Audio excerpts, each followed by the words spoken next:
The Washington Post put out an article I thought was interesting, so I'm going to read it.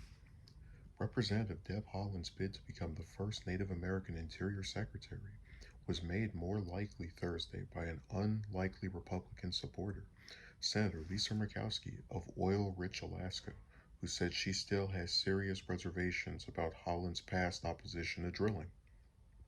Murkowski was the only Republican on the Senate Energy and Natural Resources Committee to approve Haaland, Democrat of New Mexico, in the narrow 11-9 vote. Haaland's nomination now moves to the full Senate, where the entire Democratic caucus and two Republicans, Murkowski and Susan Collins of Maine, are expected to back her, cementing her confirmation. The committee vote could easily have been a tie that would have complicated Haaland's nomination. Her opposition to new leases for drilling oil and gas on federal land made her a target for Republicans on the committee. For weeks, Murkowski felt tugged by both history and lobbying from the oil and gas industry. So I have really struggled through this one, Murkowski said in a 6-minute statement.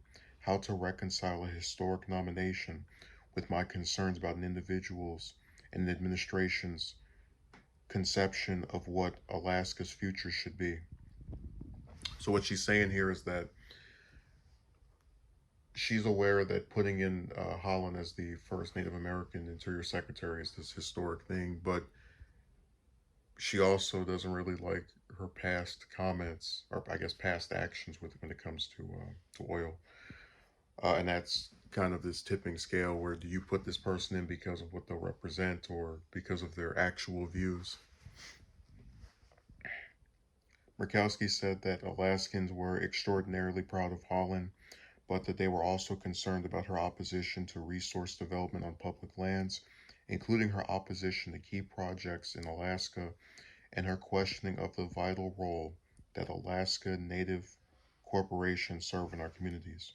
Watching Murkowski's presentation live stream on the community's website, Crystal Echohawk, a Haaland supporter, I've never seen a last name like that before, Echohawk, was certain the senator was going to vote no. That's what it sounded like, Echohawk said. We had been hearing before the vote that Senator Murkowski would vote yes, but I was holding my breath during her remarks thinking that something had changed. Murkowski spoke after Senator John Barrasso, an ardent supporter of oil and gas development whose remarks against Haaland's positions were cutting. I'm not going to read what he said because it's not, he's irrelevant to this. Murkowski is an ally of Barrasso, but also hails from a state where Alaska natives are about 20% of the population. We are a very diverse state, Murkowski said. We've got we've we've got many indigenous people and cultures who have lived here, as they say, since time immemorial. I've never, that word is immemorial. Okay. Alaska natives came out in waves to support Murkowski in her last election, holding up Vote Murkowski signs in bitterly cold water. They were also firmly behind Haaland, and they made clear that Murkowski, who put aside her doubts about the Biden administration's agenda. I have decided to support this nomination today to support the first Native American who would hold this position, and with the expectation that Representative Haaland will be true to her word, not just on matters relating to Native Americans, but also responsible resource development and every other issue, Murkowski said. I am going to place my trust in Representative Haaland and her team, despite some very real misgivings, she said.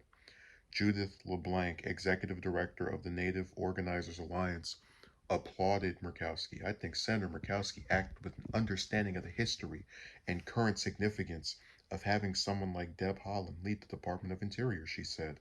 The oil and gas industry knows it still has a supporter in Murkowski, LeBlanc said. The oil industry is playing the long game, she said. They know Murkowski has a role in deciding the direction of drilling in the Arctic. She lives to fight another day in ensuring the oil industry will get their way. So I found this story pretty interesting because even if one is to make the cynical position that Murkowski only voted for this lady because her state has a lot of Native Americans in it, and this would be the first Native American to represent the department, for a Republican, it's still very significant. And as you heard in the article, she was the only Republican on that committee that voted for Haaland. And really, that is something I think is interesting. You know, the cultural significance of having a person in this position that's, you know, the first of their ethnicity, and also them having a position that, you know, Murkowski seemed to have genuine misgivings about Holland's, you know, view. And, you know, that's why I said it's such a shame that this stuff doesn't get more coverage, because I didn't know that percentage of Alaskans were, you know, were natives. I didn't know there were so many of them that were there in that particular state. And that's something that you wouldn't have heard if, you know, you're looking at CNN or one of these other networks, because they so often don't get bogged down in the minutia of, you know, a person's reasons for this. Like, I saw more about Murkowski not wanting to possibly vote for Tandon before she got pulled uh, over a tweet than I did for this. And this seems much more interesting and more having to do with specifics that the person has said time and time again. And it, you know, it's not as petty, because with Tandon, it was a stupid tweet that she wrote, which she writes about everybody. That's why her nomination um, looked like it wasn't going to go through. But with Haaland, there seems to be a genuine disagreement on some policy ideas.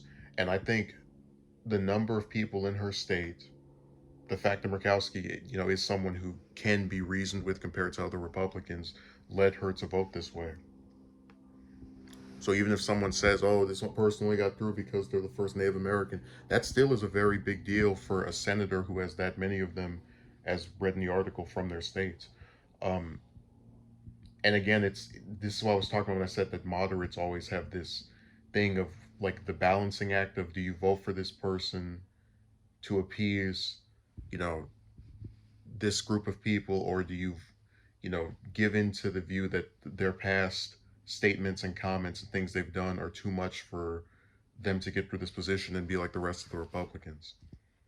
Um, and I'm glad she voted the way she did. I think this should be talked about by more people. But, you know, when they go around calling Republicans, what do you call it, bigots because they don't vote for people of minority for cabinet positions, I hope they'll exempt Murkowski from that ridiculous list.